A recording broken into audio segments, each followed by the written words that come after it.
Bem, o curso ele dura 4 anos.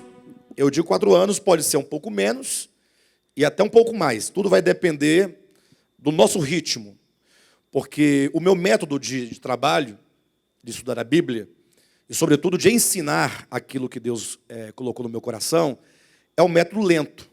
Ou seja, eu não tenho pressa, a gente não divide os temas por quantidade de horas. Porque quando você faz um cronograma de aulas, e você coloca o tema por horas, esse tema tem que se esgotar em tantas horas, aí, independentemente de qualquer coisa, tem que dar aquele conteúdo, tem que passar aquele conteúdo. E nós não temos essa pressa, nós temos o interesse de que vocês compreendam. Então, pode ser que um tema dure 4 aulas, você vê que a apostila é grande, tem bastante conteúdo, esse aí é o tema 1. Nós vamos estudar 35 temas durante esses 4 anos, tá bom? Se nós formos um pouco mais rápido, pode dar menos de 4 anos, alguma coisa. E se nós formos um pouco mais devagar, vai depender dos feriados também, que nós vamos ter durante esse período, pode ser um pouquinho mais. A última turma durou 4 anos e 1 mês. Porque nós começamos no dia 7 de março e terminamos no final de março. Então foram 3 semanas, ou 4 semanas aproximadamente, a mais do que 4 anos, portanto 1 ano e 3 semanas, 1 ano e 1 mês, mais ou menos. Tá bom? Nós temos o recesso no meio do ano, férias de meio de ano e férias de final de ano, e segue normalmente todos os pagamentos, tá bom? É normal, de janeiro a janeiro. Ao cabo do curso teremos o certificado para aqueles que permanecerem até o final. Eu espero que vocês permaneçam. A primeira turma nós começamos com 200 e poucas pessoas, quase 300 pessoas, acabamos com 40 pessoas. Né? As apostilas estão aí, muitos textos virão durante a aula que não estão aí, vocês vão colocando, acrescentando aí. Tá bom? Bem, sejam todos bem-vindos. Estamos aí diante de um desafio que vai requerer de nós muita dedicação, vai requerer de nós muito empenho, muita disciplina e, sobretudo, perseverança. Porque, geralmente, nós temos perseverança naquilo que traz algum resultado imediato. Você faz um curso de faculdade, vai te preparar para o mercado de trabalho. Mas, quando se trata da Escritura, geralmente, o nosso corpo e a nossa alma são um pouco preguiçosos, né? Não é assim que acontece, geralmente? Então, eu peço a vocês entusiasmo, do início ao fim. Todos que fizeram o querigma da primeira turma e permaneceram, são a média de 40, nenhum que fez se arrependeu de ter ficado até o fim. Talvez quem não ficou até o fim tenha se arrependido. É um curso extremamente bom, é um curso excelente, né? Nenhum orgulho com isso, nada disso, mas é porque nós nos propomos a estudar única e exclusivamente a Escritura Sagrada, tendo a Bíblia Sagrada como sendo o nosso material de estudo. Nós não teremos nenhuma bibliografia, porque todas as bibliografias, os livros escritos, eles sempre assumem uma corrente de pensamento. Seja uma corrente de pensamento reformado, ou um pensamento que seja católico, ou um pensamento pentecostal, e nós não nos prendemos a nenhuma linha. Pastor, qual é a linha de estudo nossa? Nós não temos linha de estudo, nós não temos uma definição de nenhuma linha. Na verdade, tudo que é bom de qualquer linha e for verdadeiro deve ser estudado enquanto não uma linha, mas enquanto a verdade que é revelada na Escritura. Então, nós não assumimos nenhuma bibliografia em razão disso. Tá bom? Traga sempre a sua Bíblia, porque nós vamos começar um curso maravilhoso. Estão preparados? Então vamos apertar os cintos e vamos começar. Tá bom? Então vamos lá. Vamos pegar nossas Bíblias. Pegue a sua apostila. Bem, este curso, queridos, ele se estrutura em 4 partes, né? A primeira parte do curso é chamada de bases. Você pode observar na sua apostila que bem no topo da apostila, no lado direito da sua apostila, está escrito bases, não está? Então, tem, salvo engano, 2 temas que são as bases. Depois nós vamos entrar no cerne. A segunda parte do curso se chama cerne, onde nós vamos estudar uma série de temas chamado de cerne. Depois da terceira parte, nós vamos estudar uma parte chamada de sobreestrutura ou que seja desenvolvimento. E a quarta e última parte é chamada de pedra de arremate. Alguém pergunta por que esses nomes, né? A ideia do curso é que a ideia de uma construção, de um edifício. Imagina você construindo uma casa. Para se construir uma casa, primeiramente você precisa de um terreno, não é? De uma base. Onde você vai construir? No ar não é. Você tem que ter um terreno. Então, é a base onde você vai construir, que é essa primeira parte. Ou seja, que é a parte principal onde se sustenta. Mas aí vem sobre ela o quê? Aí vem o cerne. O cerne é como se fosse o fundamento. Você vai lançar o fundamento em um terreno.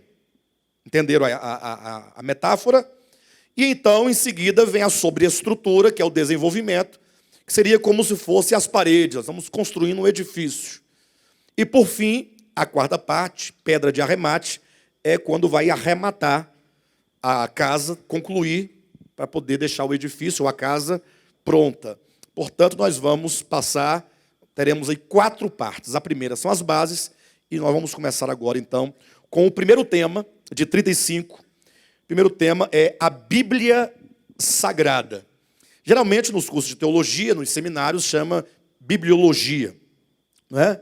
Nós não vamos entrar em muitos méritos de bibliologia, até porque nosso entendimento da Escritura e das verdades referentes a ela é mais uma visão orgânica da coisa.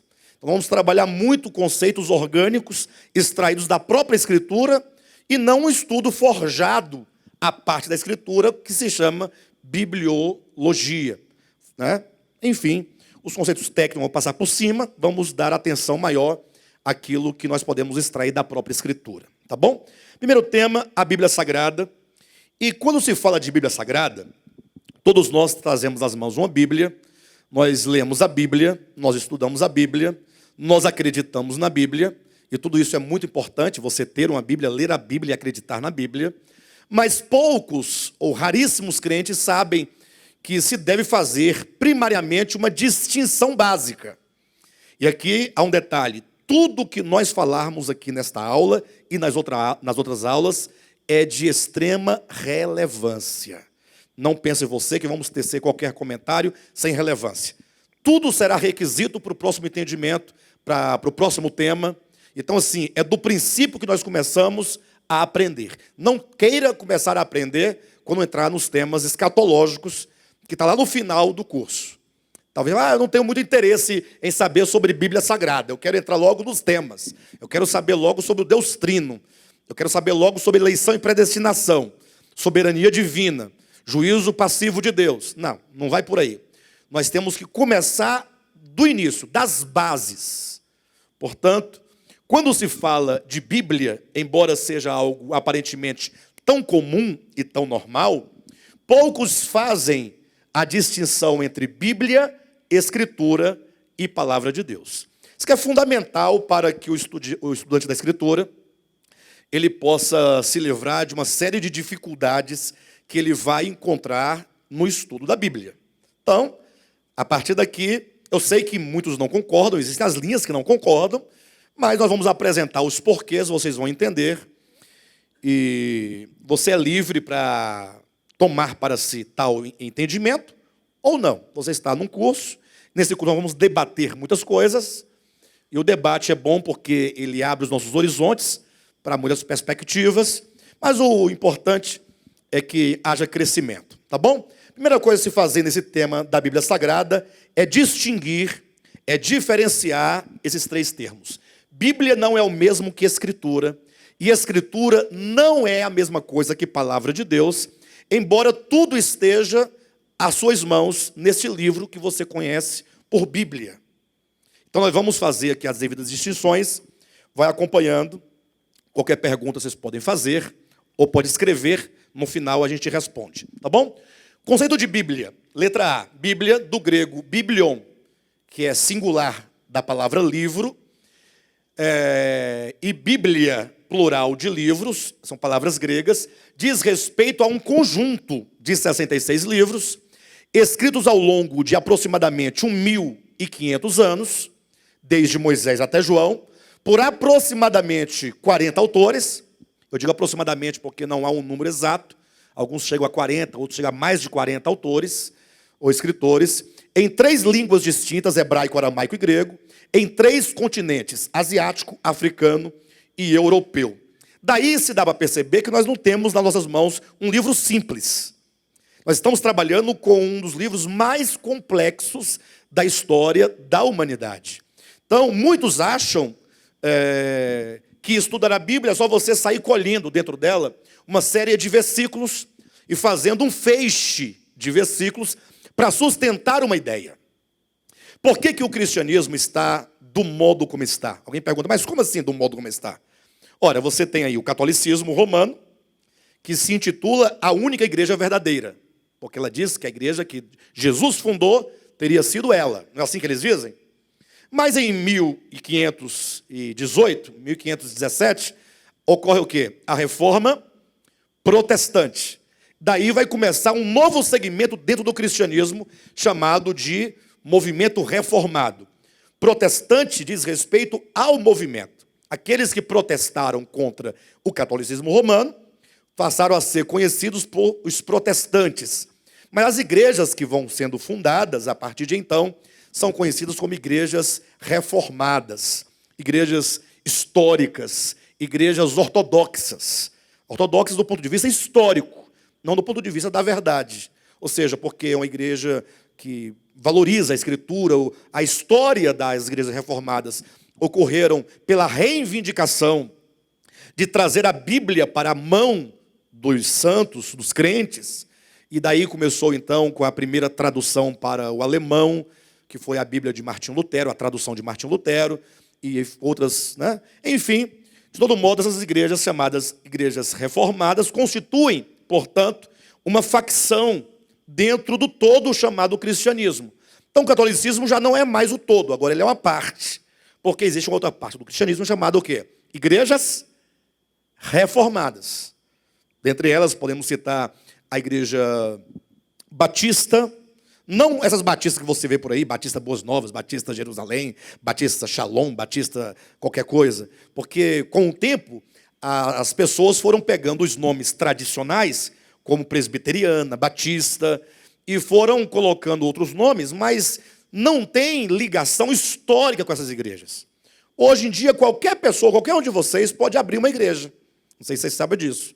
Desde que vocês tenham uma diretoria, formem um grupo de pessoas, escolham um presidente, um vice-presidente, um tesoureiro e tal, e ali faz uma ata de fundação daquele ministério, leva até os órgãos competentes, você vai ter que fazer o seu estatuto, enfim. Aí você pode colocar, qual é o nome? Vamos criar um nome aqui. Igreja Batista... Vamos enviar um nome bem interessante. Igreja Batista... Água Viva. Já existe? Não, já existe? Não? Mas, não, eu quero um nome mais interessante. Igreja Batista, As Barbas de José.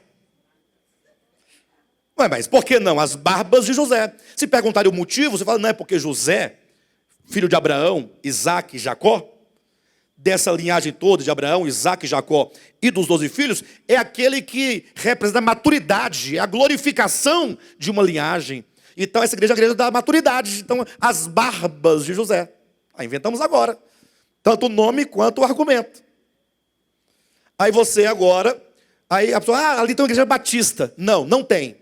Ali tem uma igreja pentecostal ou neopentecostal, ou que não sabe nem o que é, de fato. Mas é uma igreja. Alguém abriu e deu um nome, e agora ele prega ali as suas convicções. Mas pode-se dizer, historicamente e efetivamente, que ali se tem uma igreja batista? Não. Por que não? Primeiro, porque ele teria que fazer parte da Convenção Batista. Segundo, ele teria que partir dos pressupostos doutrinários batistas. E muitas vezes os pastores batistas dessas igrejas criadas, eles nem mesmo sabem quais são os dogmas batistas. Eles não conhecem a confissão batista. Porque igreja, ministério, é uma questão de confissão. Se você é católico, você tem que ter uma confissão. Embora os católicos não saibam o que eles confessam. Eles não sabem mesmo. E não sabem fundamentar. Mas, tudo bem. Aí as igrejas reformadas, nós temos aí presbiteriana, batista, entre outras, né? E depois, por volta agora já do século XX, nós temos as igrejas pentecostais. Já é um outro ramo, que vai surgir paralelamente à Igreja Católica Romana e às Reformadas. E aí é onde está o detalhe. O pentecostal, mais conhecido como evangélico, não é protestante. Estou falando em termos históricos. Embora as pessoas não façam essa distinção, mas eu me lembro, eu era criança, minha mãe ia à nossa escola fazer a matrícula ou a rematrícula da gente, aí sempre perguntava, não sei se hoje pergunta ainda, religião. Ainda pergunta hoje? Não pergunta mais não, né?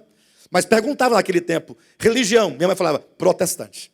Porque ou era protestante ou era católico. Mas o evangélico, minha mãe era evangélica, ele não sabe que ele não é protestante, que ele não é reformado. Por que não é? Porque as premissas e os dogmas das igrejas evangélicas não são os mesmos das igrejas reformadas. Embora tanto o catolicismo, o protestantismo, a igreja reformada e o movimento evangélico, eles compartilham de uma base comum, que é a pessoa de Jesus, o sacrifício de Jesus, a morte e ressurreição de Cristo, não é? E só vão até aqui, né? A questão do fato de Deus ser trino, mas daqui para frente, tudo começa a ser muito diferente, de modo que um evangélico, de fato e de verdade evangélico, ele dificilmente vai aceitar a doutrina reformada. Por quê? Porque a base, o fundamento da igreja evangélica é exatamente Armínio.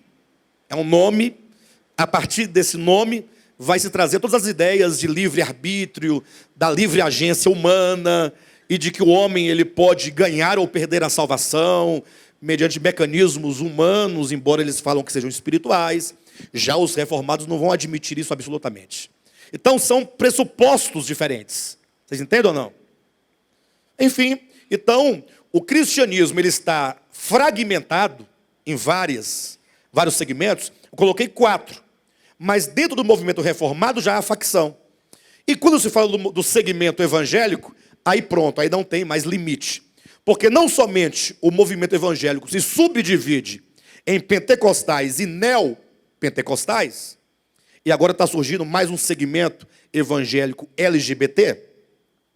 É um segmento que está crescendo muito como evangélico, no mundo todo, no Brasil então, de todo modo, mas é um movimento, é uma linha, tem até uma Bíblia de tradução LGBT. Então, mas existe. Então, assim, dentro do segmento evangélico, nem todos pensam da mesma forma.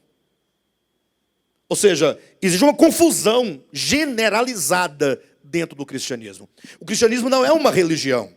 Ou melhor, é uma religião. Cristianismo, quando comparado a budismo e hinduísmo e tal. Mas quando se trata de dogmas, o cristianismo está fracionado e fragmentado em vários segmentos, o que descaracteriza uma religião una. Então nós temos uma religião chamada cristianismo, que está fragmentada em muitos pressupostos doutrinários, em muitos dogmas. Inclusive, às vezes, isso não é incomum, eu poderia citar aqui, a exemplo, a Igreja de Cristo. Vocês já ouviram falar dessa denominação? Igreja de Cristo? Essa igreja, ela tem um princípio. Elas são todas um ministério só, Igreja de Cristo, mas eles se consideram igrejas locais. Então, cada pastor na sua igreja local tem a liberdade de pregar o seu entendimento doutrinário. De modo, então, que nem entre eles próprios, dentro de uma única e mesma denominação, há consenso, porque as origens dos pastores são diversas. Alguns veio de um ramo pentecostal, o outro veio mais tradicional, um veio de uma linha um pouco arminiana, o outro mais calvinistas, enfim. Então, nem entre eles próprios há uma unidade de pensamento. Há diversidade de entendimento acerca das doutrinas.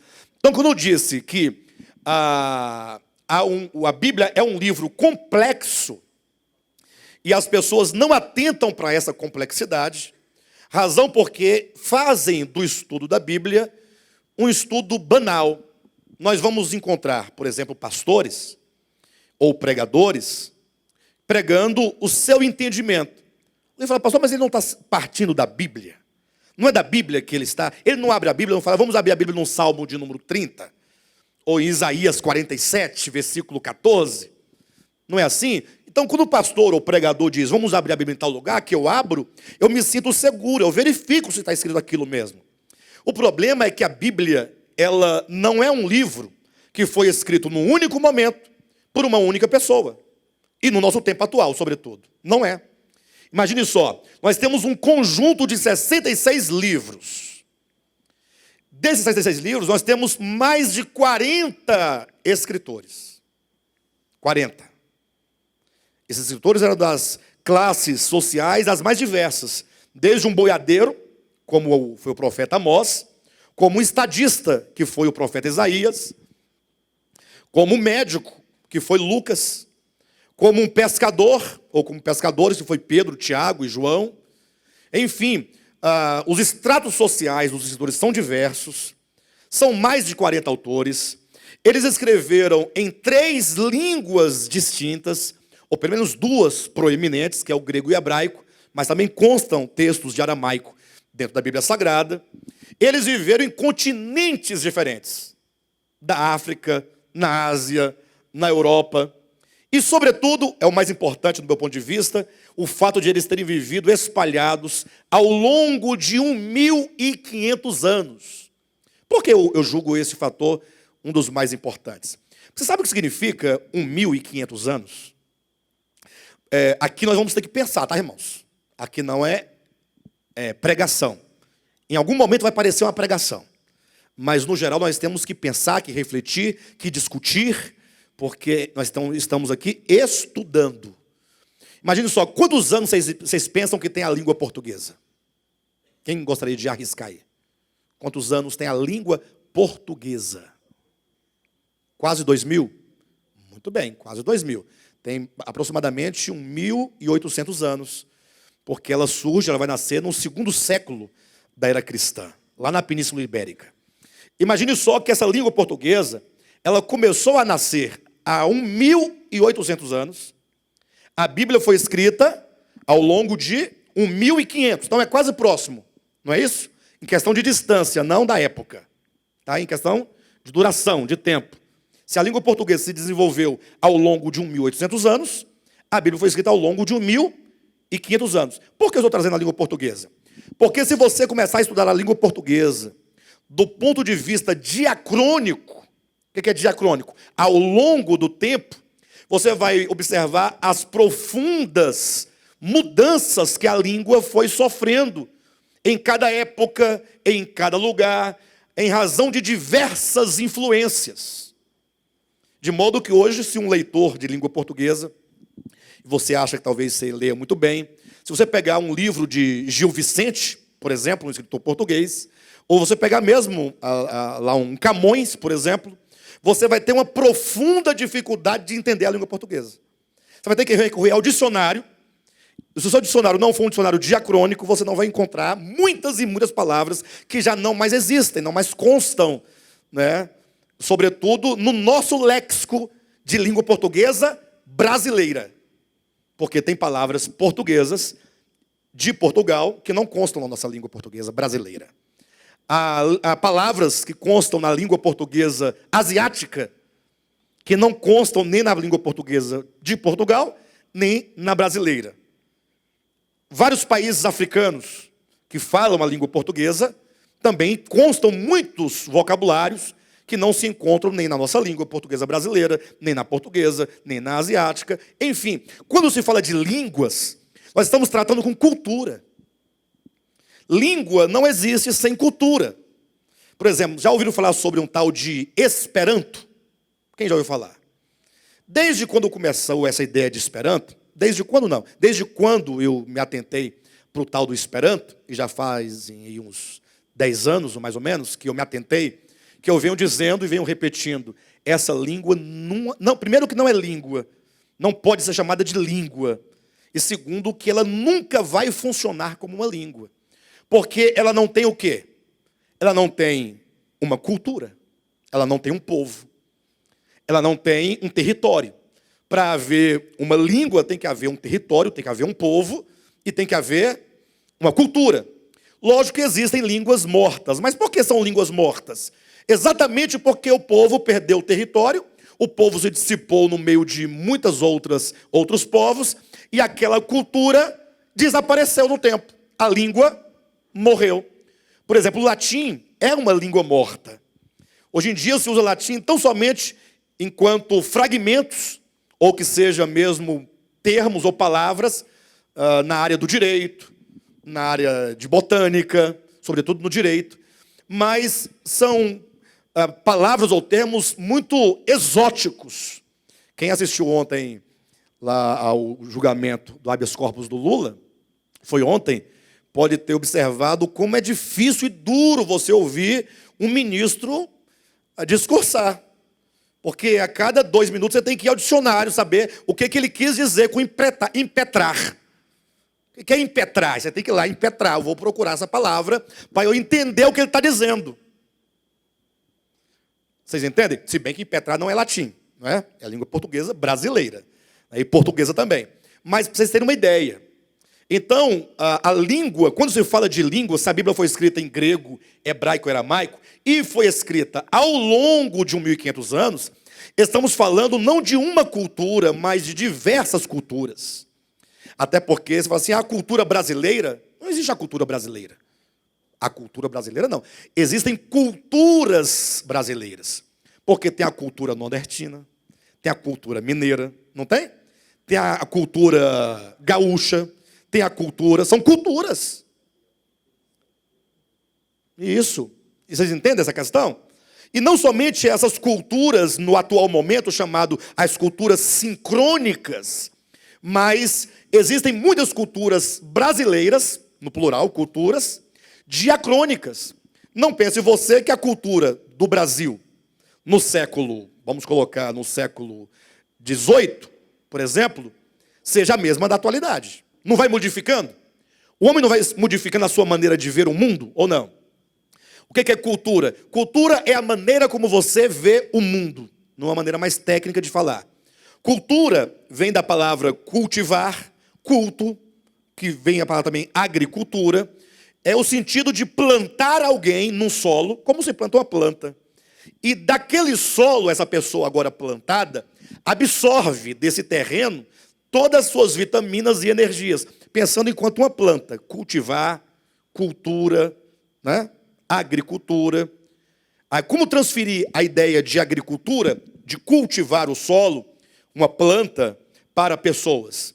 Assim como a planta, ela lança suas raízes naquele solo, e ela então, daquele solo, recebe o alimento, e ela se torna uma planta viçosa ou não, uma planta frutífera ou não.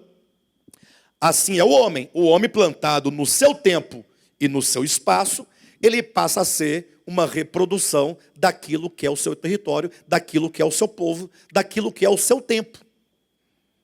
Então, quando nós falamos da Bíblia ao longo de 1.500 anos, nós estamos falando de uma complexidade muito grande.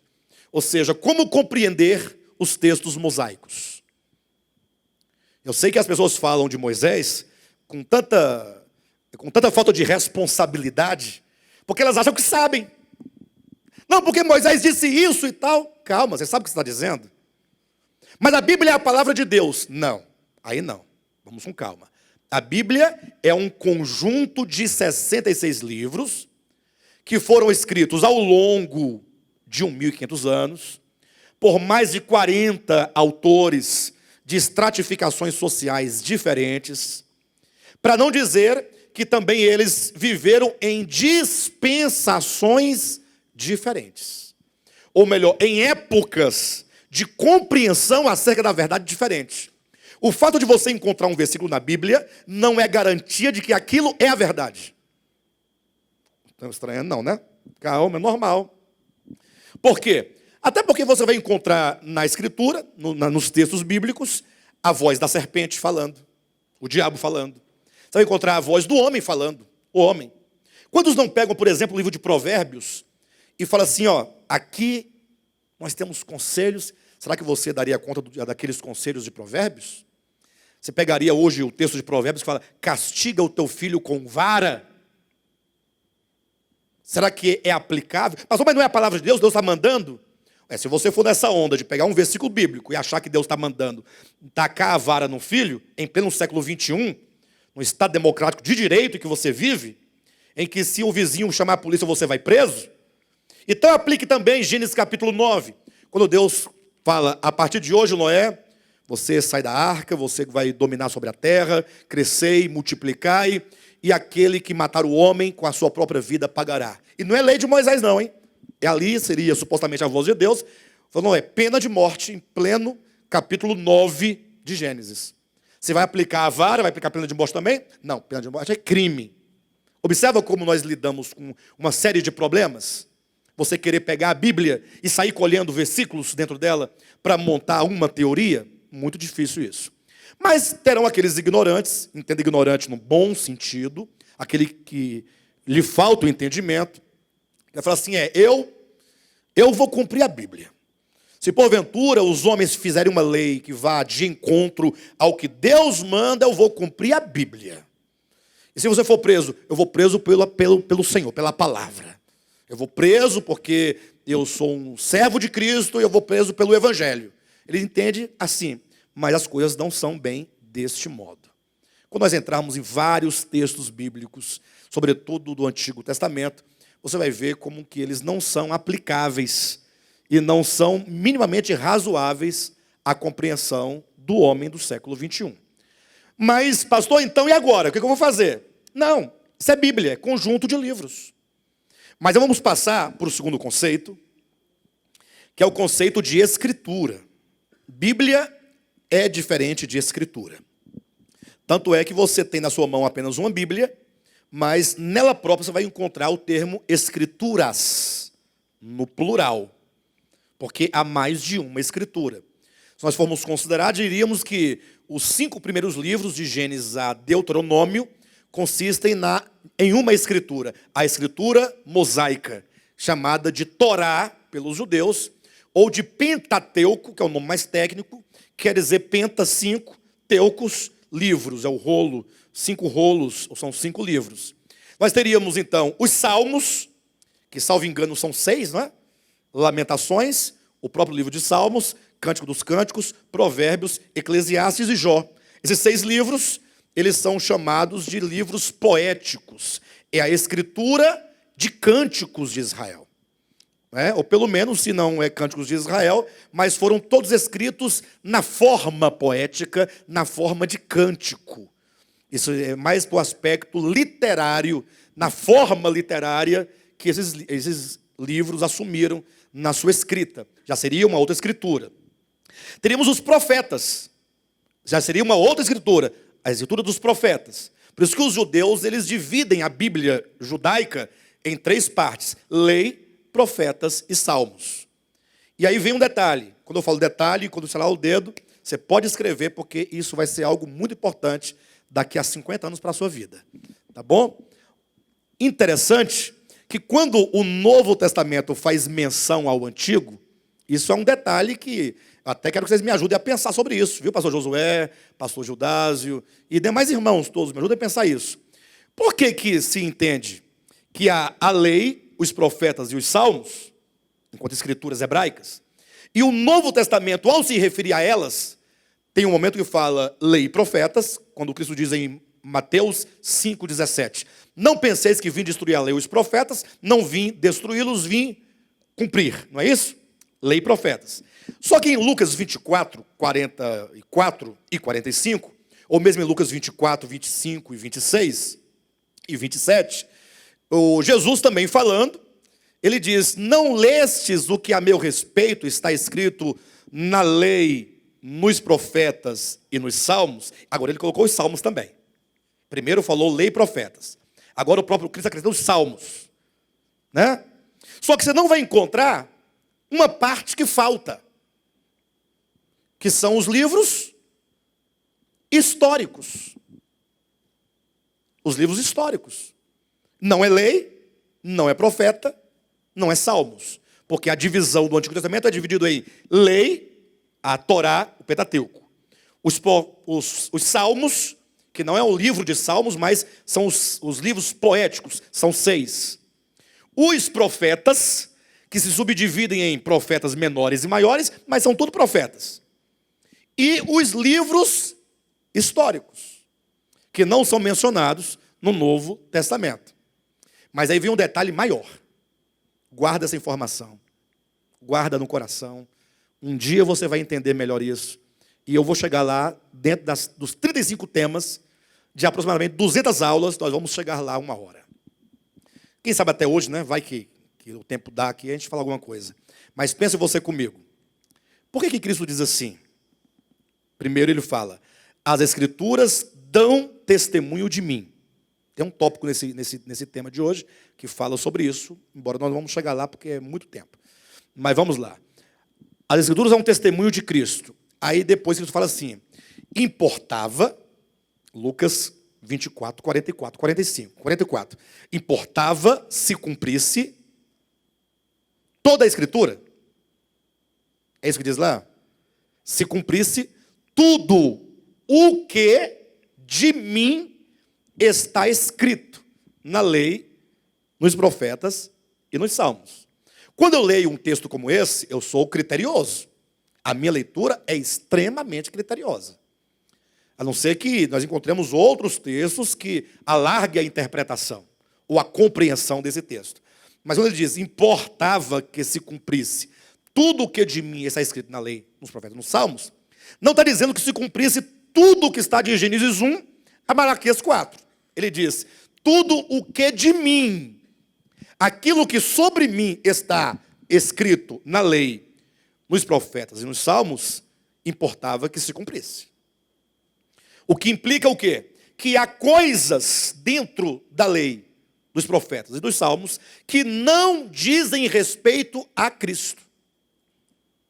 E, portanto, não vamos lutar para querer fazer prevalecer qualquer coisa que não seja Cristo. Isso está claro para os irmãos? Vocês entendem? Não há uma luta aqui jamais em querer fazer prevalecer uma coisa em detrimento de outra, não é isso. É estudo. Você veio para estudar, você vai se deparar com uma situação que você vai ter que aprender a lidar com essas coisas. Perfeito? Então, conceito de escritura. Vamos lá. Escritura refere-se ao texto escrito. Enquanto Bíblia é o conjunto de livros, né? Escritura fala do texto, portanto, ó, escrito. Escritura, texto escrito, ó, né? É até uma tautologia. Refere-se ao texto escrito conforme o Espírito de Deus orientou os seus profetas e apóstolos, apontando-lhes os eventos, as ocasiões, as circunstâncias, os fatos a serem registrados. Eu grifei aqui para chamar a sua atenção. Uma vez, num trabalho de faculdade, eu grifei uma palavra e eu tinha um professor muito criterioso. Ele falou assim, você grifou por quê? Qual a razão?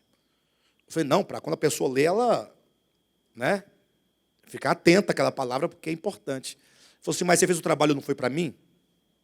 Sim, foi para o senhor pediu, eu fiz. E você achava que você acha que eu não sei ler? Que eu não sei ver o valor de uma palavra dentro de um texto? Tem que grifar? Ele falou isso. Mas eu continuo pensando que um grifo chama a atenção. Às vezes você está um pouco desatento. Você sabe ler bem, eu sei. Mas às vezes está desatento. Então, atente para isso. Aqui, nesse conceito, vamos trabalhar esse conceito de escritura, juntamente com a palavra de Deus, que é o próximo item. Mas vamos devagarzinho para a gente entendendo. Cada palavra que está aqui, nesse conceito, é extremamente importante. Não pense que está enchendo linguiça, não.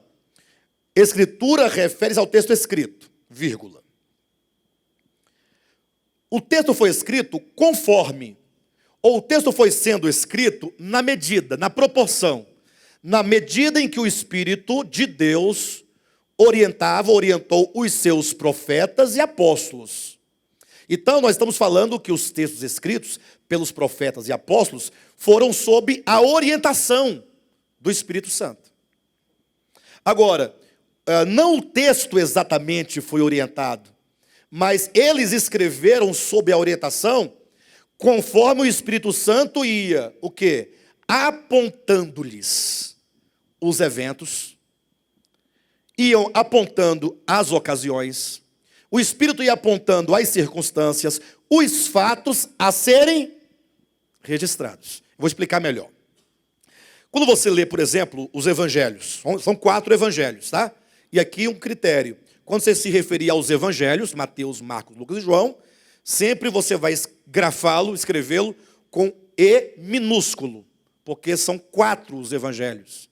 E nenhum deles é o evangelho, porque o evangelho é o próprio Cristo. O evangelho não se restringe a Mateus, nem a Marcos, nem a Lucas, tanto é que você vai encontrar evangelho em Romanos, evangelho em Coríntios, evangelho em Efésios, enfim, em toda a Escritura você vai encontrar evangelho, até no Antigo Testamento você vai encontrar evangelho, que é a mensagem que Cristo trouxe, que é o Cristo encarnado vivendo e falando entre os homens. Enfim, então observe que, dando um exemplo, quando você lê os 4 evangelhos, você vai observar que Mateus, Marcos e Lucas, e a teologia convencional, tradicional, chama esses 3 primeiros evangelhos de evangelhos sinóticos. Eles querem dizer com isso que esses 3 primeiros evangelhos, eles são escritos de uma forma muito semelhante. Eles seguem como se fosse uma sinopse de fato. Então eles se assemelham, porém, eles têm muitas diferenças entre eles. Não diferenças de contradição, não é isso que eu estou colocando. Diferenças, por exemplo, Mateus escreveu a parábola das 10 virgens, Mateus 25. Já leram? Quem acha essa parábola importante? Eu acho extremamente importante. Uma parábola reveladora. Mas somente Mateus escreveu. Será que Lucas esqueceu?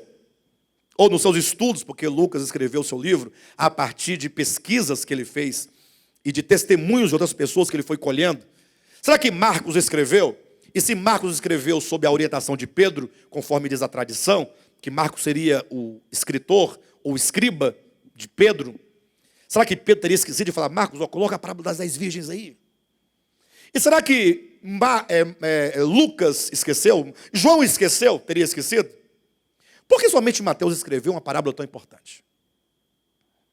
Então, não, Mateus, Marcos e Lucas, evangelhos sinóticos, e João, um evangelho à parte dos sinóticos, também, mas é evangelho, porque a sua estrutura é totalmente diferente das dos demais. A estrutura, tanto é que ele não inclui genealogia, enfim. De todo modo, ele faz uma seleção, uma coletânea de sinais, ou de milagres, aqui ele chama de sinais, e assim ele constrói o seu livro. Mas a pergunta é, vocês acharam que a ressurreição de Lázaro foi um milagre importante de Jesus? E a cura do cego de nascença? São tão importantes esses 2 milagres, que a cura do cego de nascença é uma prova messiânica. Porque é dito em Isaías que quando o Messias viesse, ele ia abrir os olhos dos cegos. Então, e sobretudo, abrir os olhos do cego de nascença. Leia o capítulo 9 de João, e lá os escribas, os fariseus, discutindo acerca da cura do cego. Nunca se ouviu falar que alguém abrisse os olhos a um cego de nascença. Isso foi uma coisa espetacular. E a morte de Lázaro foi tão grande, ou melhor, a ressurreição de Lázaro foi tão prodigiosa, que chamou a atenção dos gregos.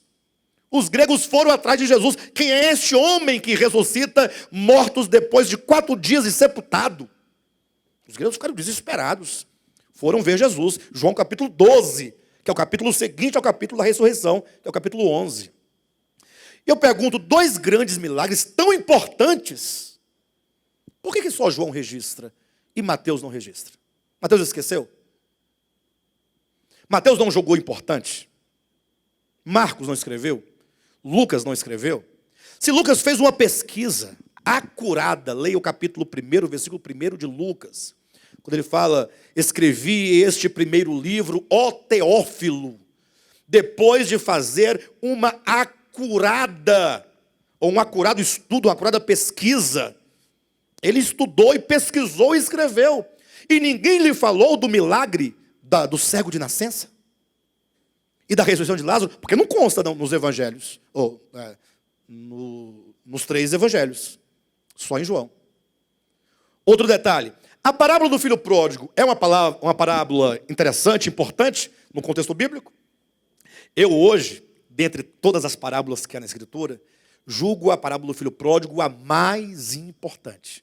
Porque ela, e por meio dela, se esclarece muita coisa. Desde a queda do homem, ou a criação do homem na casa do Pai, no princípio, a sua queda e a sua redenção. É uma parábola estrutural.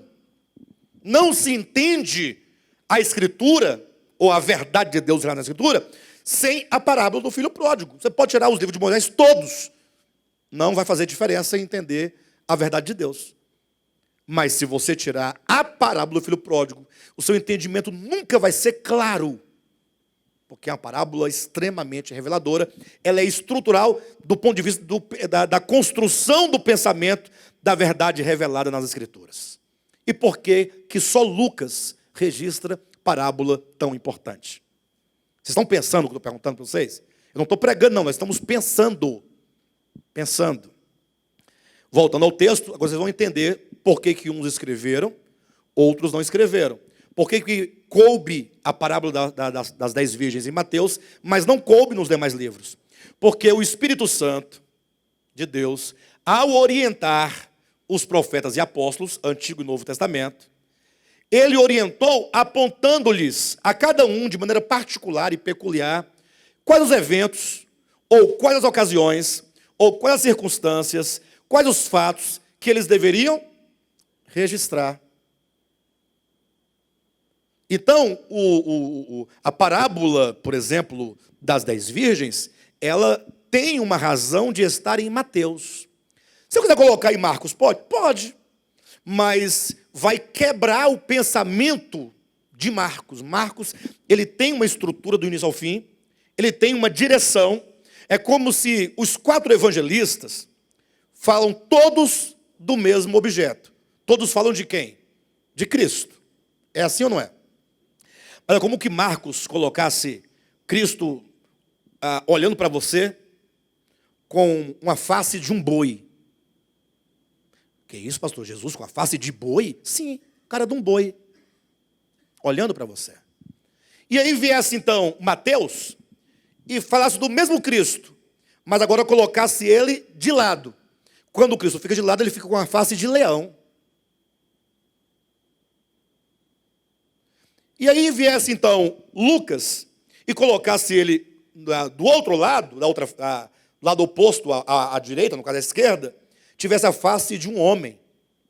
E digamos que viesse João e mostrasse Jesus de costas, mas aqui tem um rosto que seria a cara de uma águia.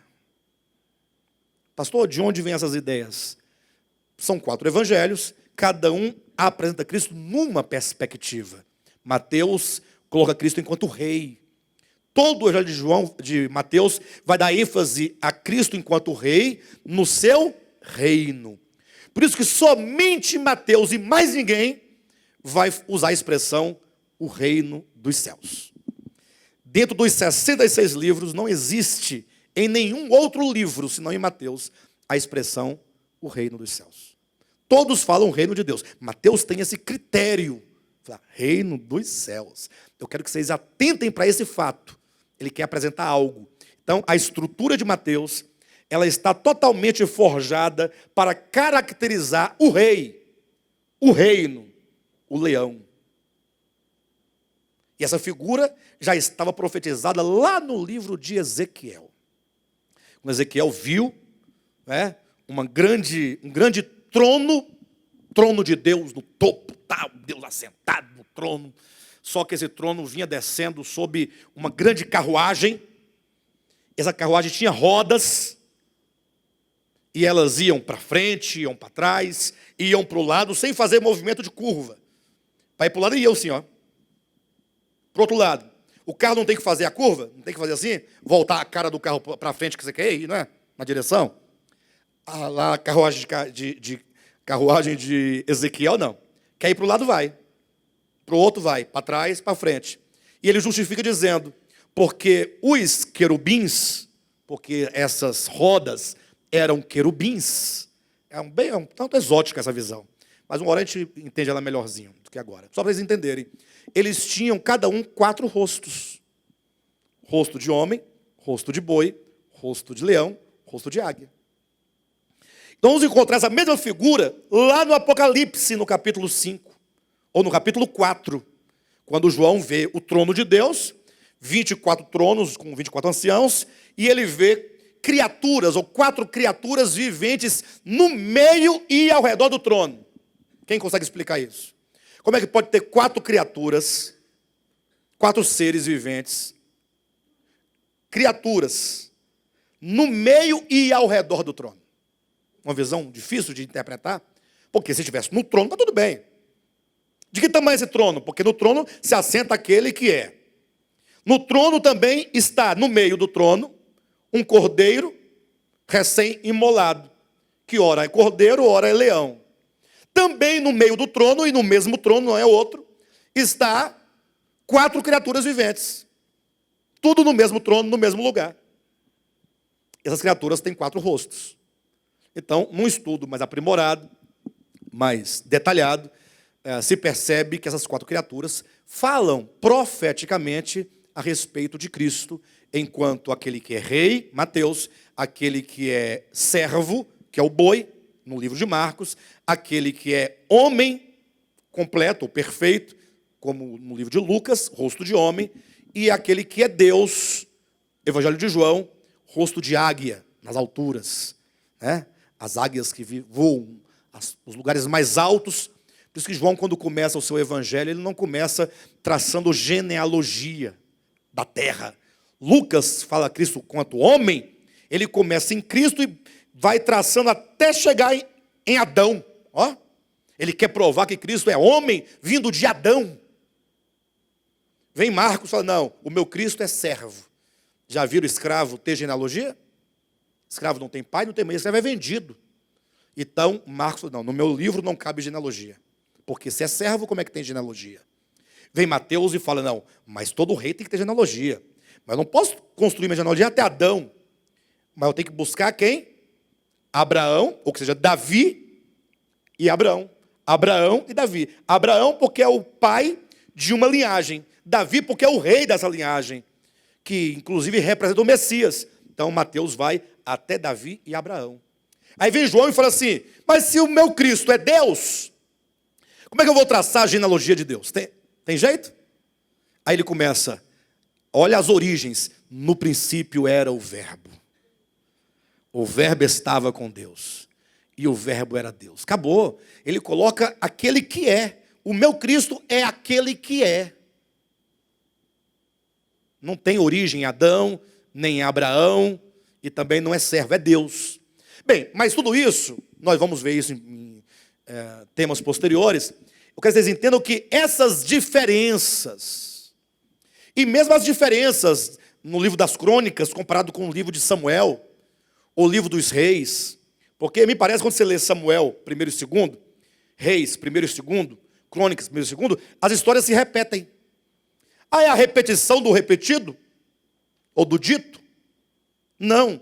É porque cada um dos profetas e dos apóstolos, ao registrarem, ao escreverem os eventos, as ocasiões, as circunstâncias, os fatos, as histórias, eles foram impelidos a escrever aquela história daquela perspectiva. Essa é a orientação. Quando se diz de escritura, ela tem um valor enquanto escritura inspirada, não enquanto palavra por palavra. Vamos chegar lá nessa questão, lá na frente. Por enquanto, entenda que o Espírito Santo foi que selecionou, ele coligiu as circunstâncias, as ocasiões, as histórias, para que pudesse ser escrita. Nesse ponto, está tudo ok? Alguma dúvida? Está chato, não está? Vamos já mudar de assunto, tá? Então está aqui. Tais registros, quando se fala de escritura, se fala de registro. Escritura, aquilo que está escrito. Tais registros trazem em seu substrato, trazem abaixo da superfície.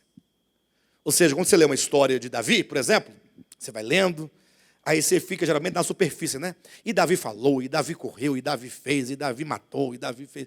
Mas por debaixo desse texto passa uma linha, passa um fio, vamos chamar de fio de prata, ou fio de ouro. Vamos aprender a identificar isso ao longo desse curso.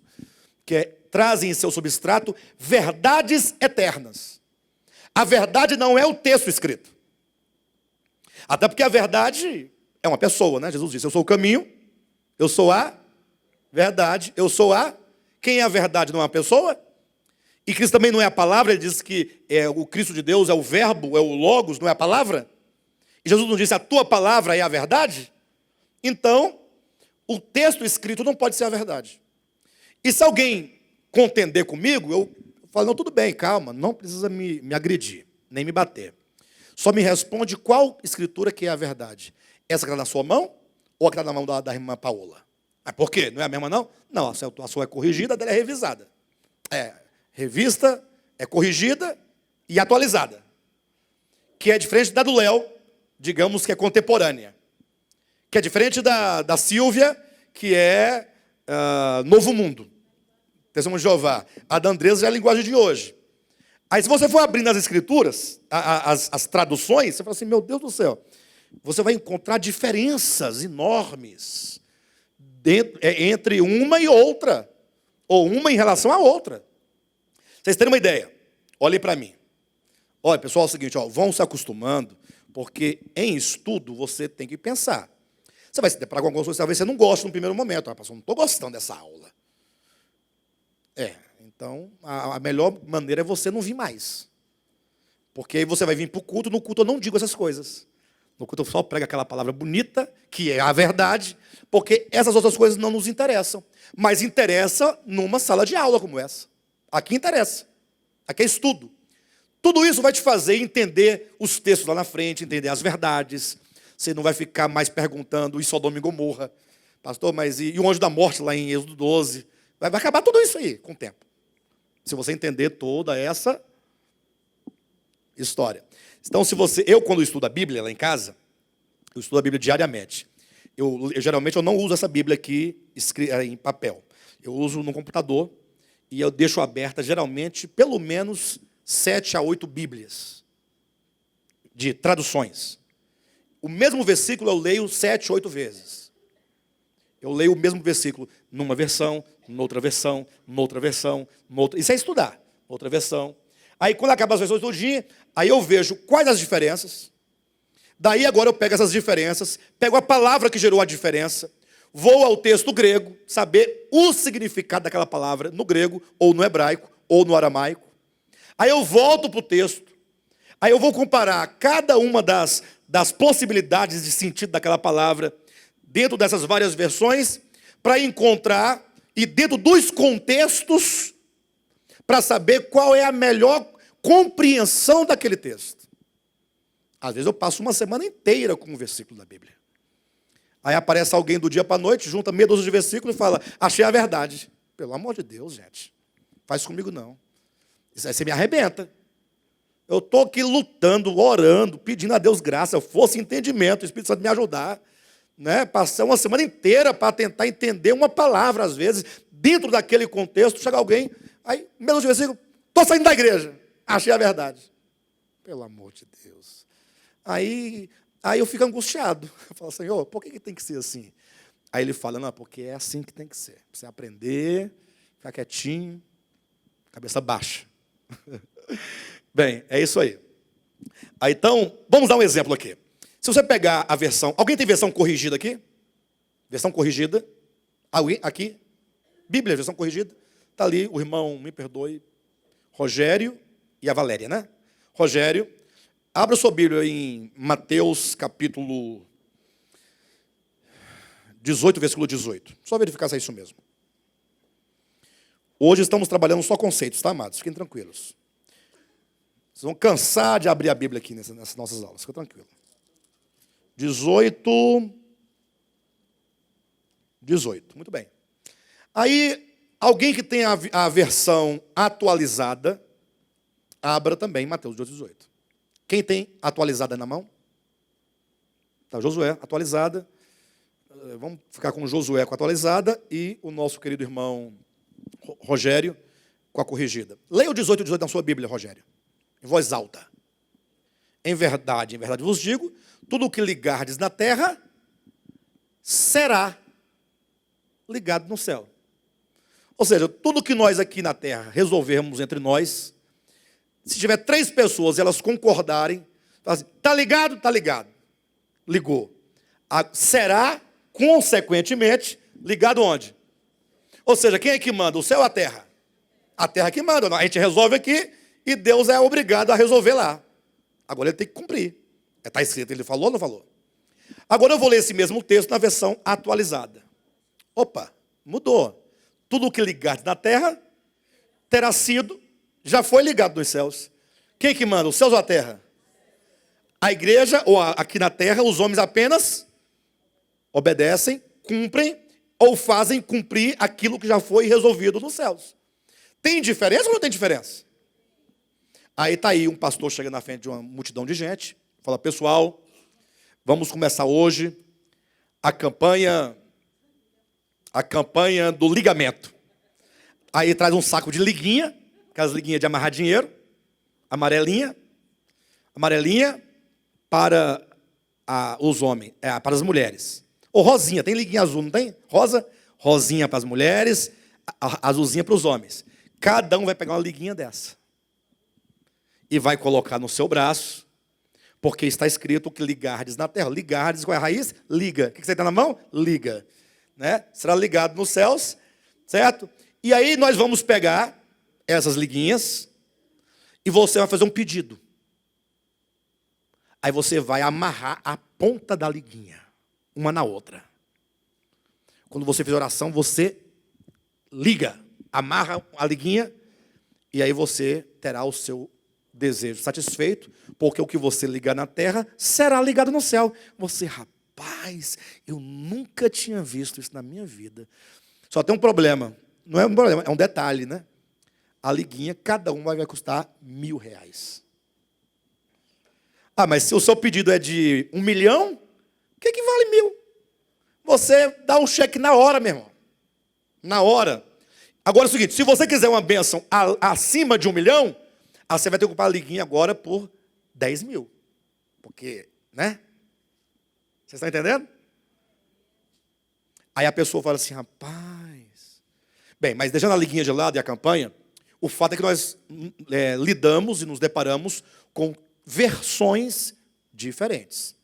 Até porque quando você recorre ao grego, porque esse texto teria sido escrito em grego, a palavra ligar não tem nada a ver com ligar. Sabiam disso? Ligar. Como ligar na tomada, ligar em concordar. O sentido de ligar é atar, amarrar. O que amarrardes na terra será amarrado no céu ou terá sido amarrado no céu. E o que você desatar será desatado. A ideia é atar e desatar, e não ligar e desligar. Não é uma questão de você, eu faço aqui e acontece lá. Não, é atar.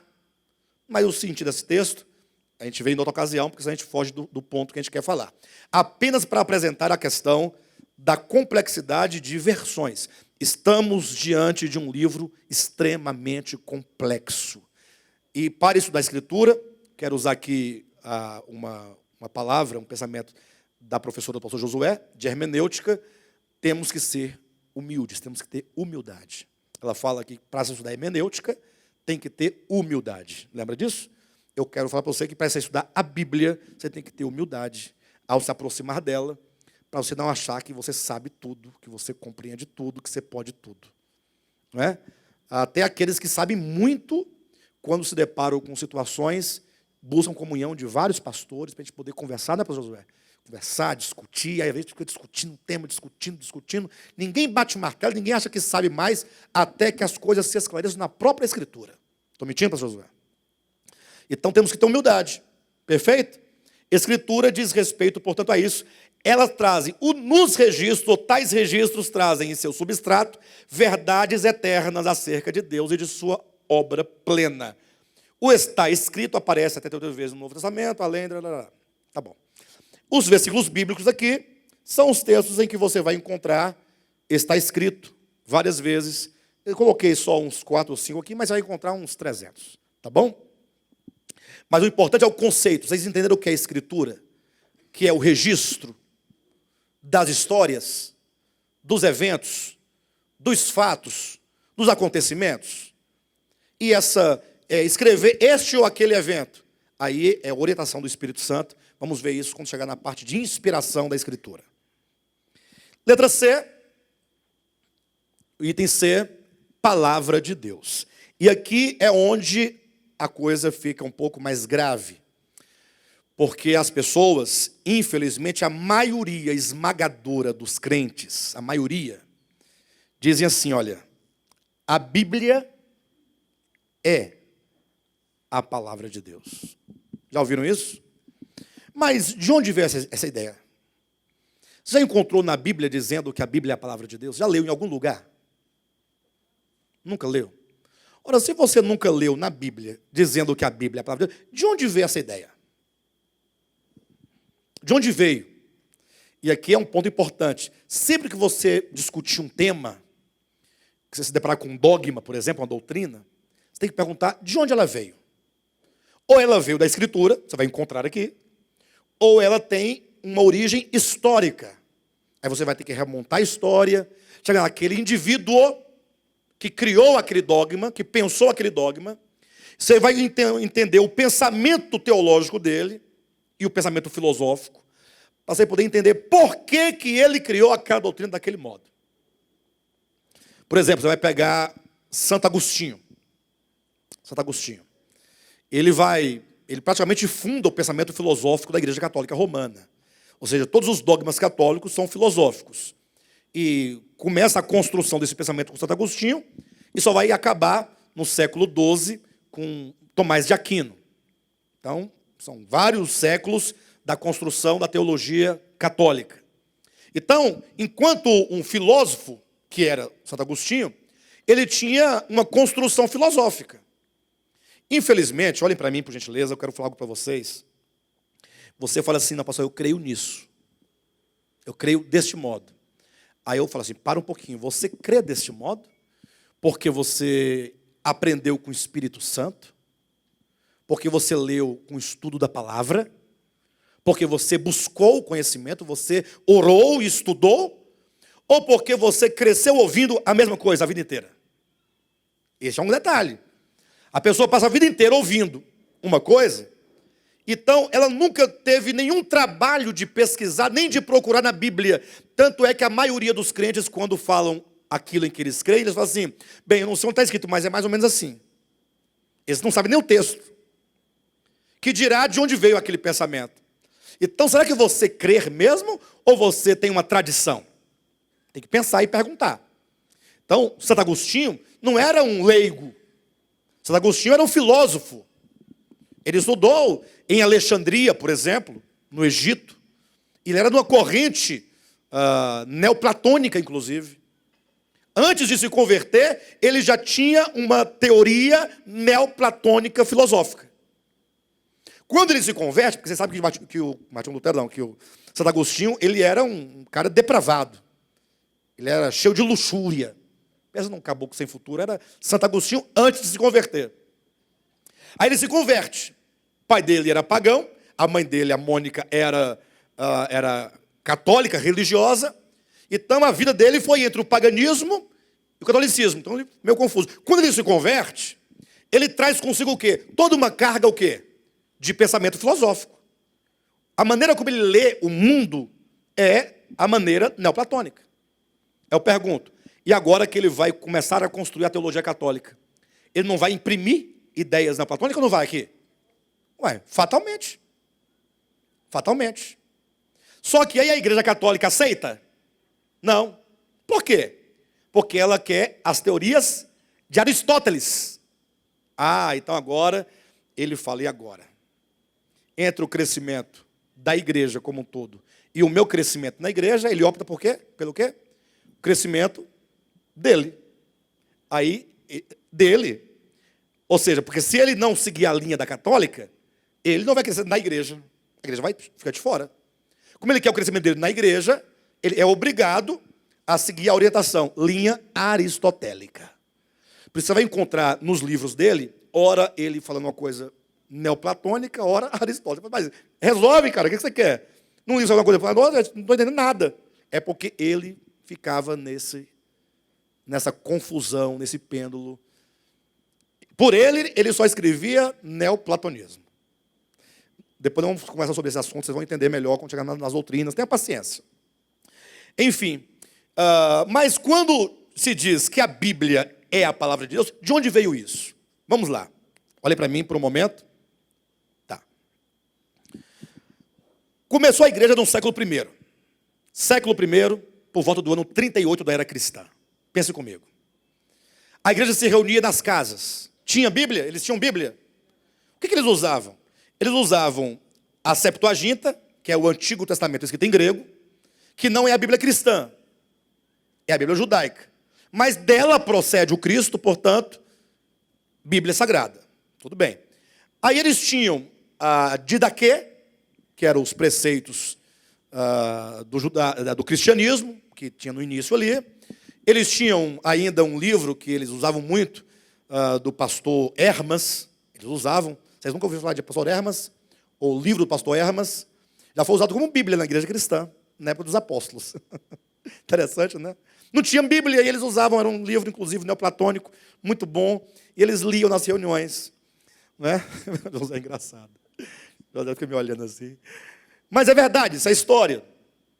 E aí, de repente, começaram a aparecer algumas cartas, paulinas, sobretudo. Aí eles já tinham algumas cartas. Mas, na verdade, esse cano neotestamentário, de 27 livros, só viria à mão do povo, ou da igreja, somente 3 séculos depois.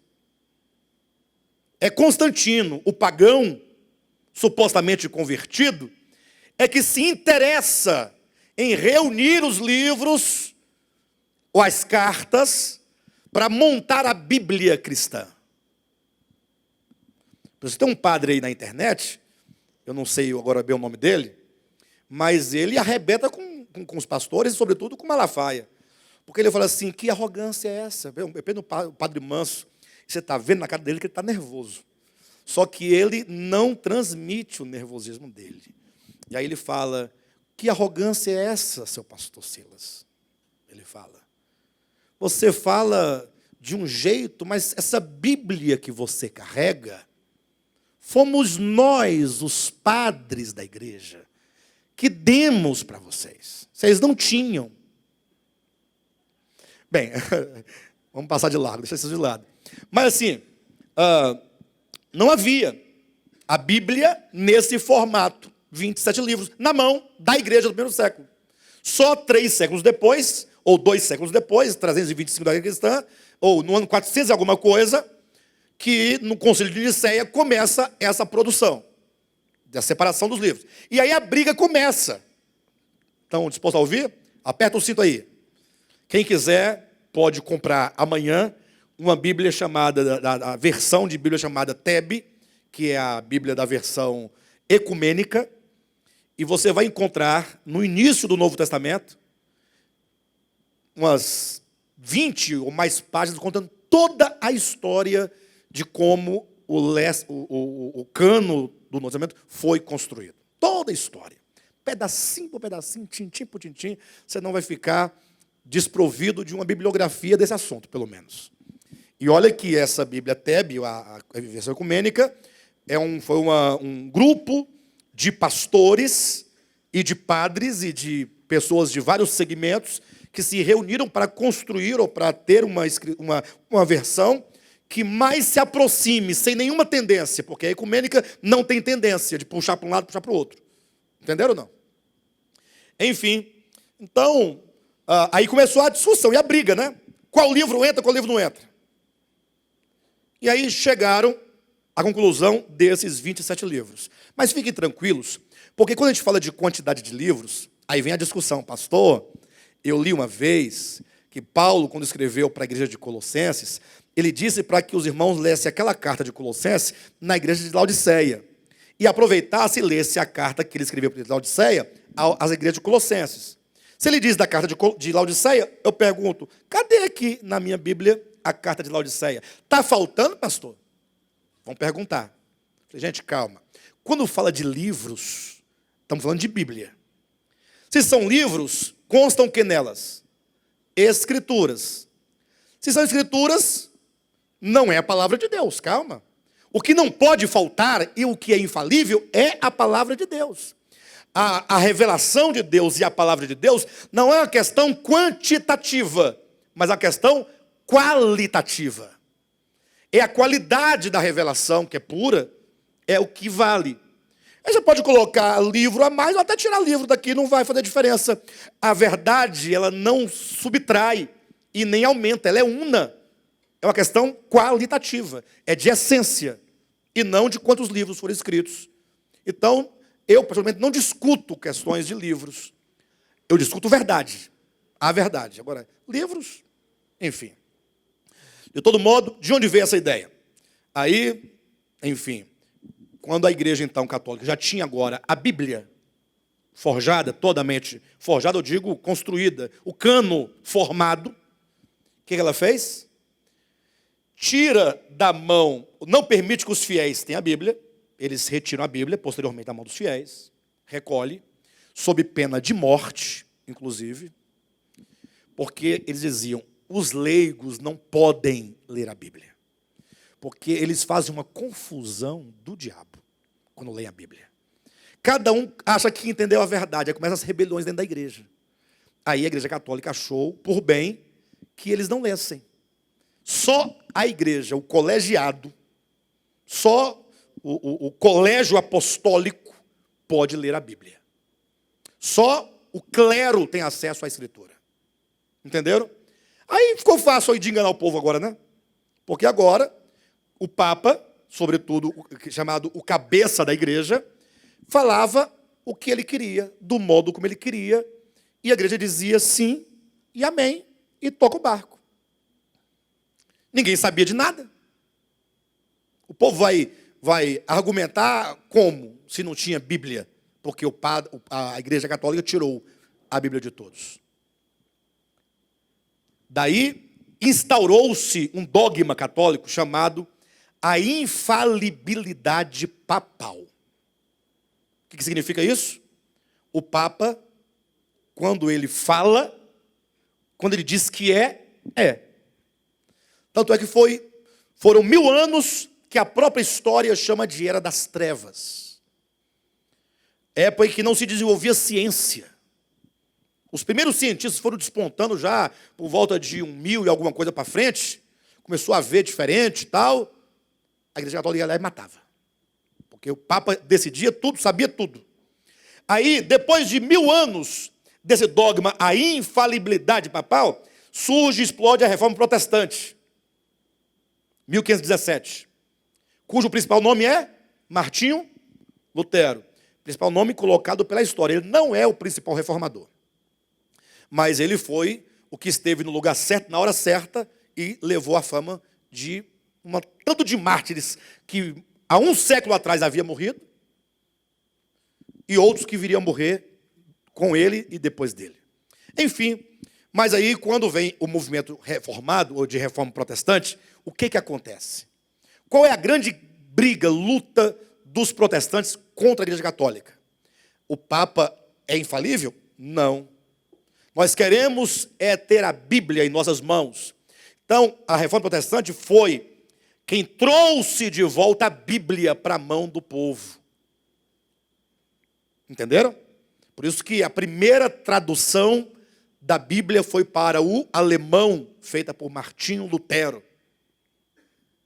Que, inclusive, na sua Bíblia, ele não aceitava nem o livro do Apocalipse, nem o livro de 2 Pedro, nem o livro de Tiago, nem o livro de Judas, nem o livro de Hebreus, e ele colocou na sua Bíblia como apêndice todos esses livros.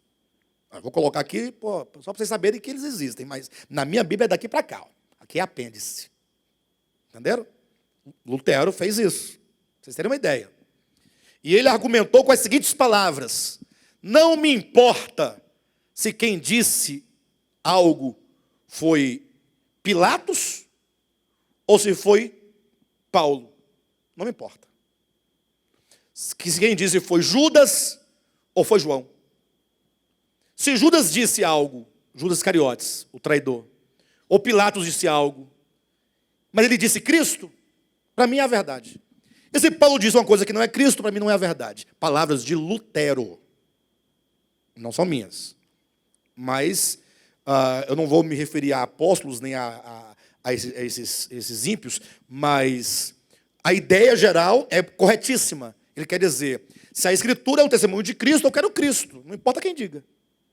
E se foge do Espírito de Cristo, não é Cristo. São palavras de Lutero. Aqui vocês ouvem isso, tá, pessoal? Muita coisa vocês vão ouvir aqui nessas nossas aulas aqui. Enfim, quando se resgata a Bíblia de volta para a mão dos crentes, aí é quando o outro dogma surge. Sempre surge um dogma para substituir outro dogma. Qual era o dogma que prevalecia na Igreja Católica? A infalibilidade papal. Surge o movimento de reforma, resgata a Bíblia de volta. Agora, a infalibilidade papal passou para a infalibilidade da Escritura. Entenderam? O Papa era infalível? Para lá é. Para nós o Papa não é infalível. Então, onde está a nossa segurança? Está aqui. Aqui é infalível. Mas para dizer que a Bíblia é infalível, eles teriam que dizer, então, que a Bíblia é a palavra de Deus. Aí você vê na história onde surge a ideia de que a Bíblia é a palavra de Deus. Na Bíblia não tem isso. Mas foi instaurado a partir desse momento histórico. Pastor, mas eu pensava que a Bíblia era a palavra de Deus, não era? Não é pelos seguintes motivos. Primeiro, nós vamos ler Isaías 55, 10 e 11. Diz o quê? É um texto muito conhecido dos cristãos evangélicos. Quando diz, os meus caminhos não são... Isso é no versículo um pouquinho antes. Versículo 8. Os meus caminhos não são seus caminhos, e nem os meus pensamentos os vossos pensamentos. Aí diz no versículo 10. Assim como a chuva e o orvalho descem do céu. Vocês têm que verificar na Bíblia, tá, irmãos? Eu estou lendo, falando, porque eu tenho decorado, mas... E o tempo está aperreado ali. Assim como a chuva e o orvalho descem do céu e regam a terra, e para o céu não retorna, sem que antes faça florescer a terra. Vocês sabem que a chuva cai e ela volta, não volta? Não tem esse processo esse ciclo da água, né? Que ele desce, líquida, sobe vapor, gasoso e vira gasoso. Mais ou menos isso a ideia. Não é aula de ciências não, mas é o ciclo da água. Então, Isaías está dizendo, assim como a chuva e o orvalho descem do céu, e para lá não voltam sem que primeiro regue a terra e a faça florescer, assim é a palavra de Deus. Para ela não retorna vazia. A palavra de Deus, quando ela vai, ela cumpre. Vocês entenderam ou não? Mateus 24, 35. Jesus fala, passarão os céus e a terra, mas as minhas palavras não... Quando ele fala, passarão os céus e a terra, ele não está dizendo que a terra e os céus vão passar. Ele quer dizer assim, ainda que os céus e a terra passem, se amanhã esse céu e a terra não existir mais, não interessa, as minhas palavras vão se cumprir do mesmo jeito. Em outras palavras, ele vai usar aqui uma linguagem, uma hipérbole, né? De pensamento. Assim, ele vai para o absurdo para dizer, a minha palavra vai se cumprir, quer queira, quer não. Ou seja, a palavra de Deus é infalível. Então a Escritura não é infalível. A Bíblia não é infalível. A palavra de Deus é infalível. 1 Pedro 1, 24 e 25, Pedro fala que a palavra de Deus... Como é que diz aí? Vocês acharam esse texto? 1 Pedro. Achem para mim aí, por gentileza. Capítulo 1, versículo 24 e 25. Não tem problema não. Isso é engraçado. A minha é corrigida, Fala, alguém lê para mim, por favor? Muito bem. Fala que o homem é como a erva, a glória humana é como a erva, que cai, que murcha, que passa. A palavra do Senhor, todavia, permanece para sempre. Então a palavra de Deus diz respeito, atenção, olhem para cá, em primeira instância, ao próprio Filho de Deus, o Logos eterno. Ou seja, João capítulo 1, versículo 14. No princípio era o verbo estava com Deus e o verbo era Deus. 14. E o verbo se fez carne e habitou entre nós. Eu não sei por que na nossa Bíblia em português traz a palavra verbo. Porque, talvez seja porque a língua portuguesa veio do latim. Porque verbum é uma palavra latina, que veio para o português verbo. Mas vocês confessam que dá uma dificuldade de entender um pouquinho? Era o verbo. Aí verbo, conjugar o verbo amar no pretérito perfeito. A gente pensa logo essas coisas, né? Verbo. Mas aí, se você for para o grego, você vai encontrar a palavra logos. E a palavra logos quer dizer simplesmente o quê? Palavra. Então se traduz melhor, João capítulo 1, versículo 1, versículo 14, assim. No princípio era a palavra. E a palavra estava com Deus. E a palavra era Deus. Então a palavra de Deus é Deus. Por isso que ela é infalível, porque Deus é infalível. E antes de haver Gutenberg, que inventou a imprensa, a gráfica, para ter esse livro aqui, ou antes de haver os carneiros, para deles tirar o couro e fazer o pergaminho, e antes de haver os papiros, que é o vegetal, para dele extrair o papiro, ou antes de haver as árvores para tirar a celulose para fazer o papel, antes de haver homem sobre a terra, antes de haver linguagem humana e a escrita humana, portanto, antes de haver o quê? Concordam comigo? No princípio era a palavra de Deus, sempre esteve lá, toda a vida. A palavra de Deus sempre foi. Escritura é registro de histórias. Começa em Gênesis para você ver as histórias. História de Adão, história de Caim, história de Abel, história de Sete, história de Noé, né? História de Nirode, história de Abraão, história de Isaac, toda a ordem, história de Jacó, história dos 12 filhos de Jacó, a história dos 12 filhos de Jacó no Egito, a história da escravidão, a história da libertação, a história do deserto, a história do Sinai, a história de Canaã, as batalhas de Canaã, a história dos juízes, depois dos juízes, a história do reinado, aí surge o reino, a história de Saul, a história de Davi, a história de Salomão, a história de Roboão, aí divide a história de Roboão, se divide Reino do Norte, Reino do Sul, Judá e Samaria, começa 2 reinos, o reino de Israel dividido, que vai bater no cativeiro babilônico, cativeiro assírio, depois o retorno histórias, retorno do cativeiro, aí vem o retorno, Esdras, Neemias, Esté, Malaquias, Ageu, Zacarias, todo o tempo pós-exílico. Malaquias foi o último. Aí, cansei de contar a história. 400 anos de silêncio.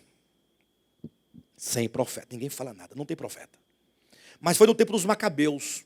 Ainda deu 2 livros. Primeiro e segundo Macabeus, que não entra na nossa Bíblia protestante. Só entra na Bíblia católica.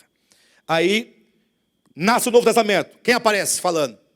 História de João Batista. Aí vem a história de Maria, a história de Jesus, a história dos evangelhos de Jesus, toda a história de Jesus, depois a história da igreja em Atos dos Apóstolos, depois a história das igrejas, Romanos é uma igreja, Coríntios é uma igreja, Efésios, depois de tudo isso, a história dos últimos dias, Apocalipse, tudo história.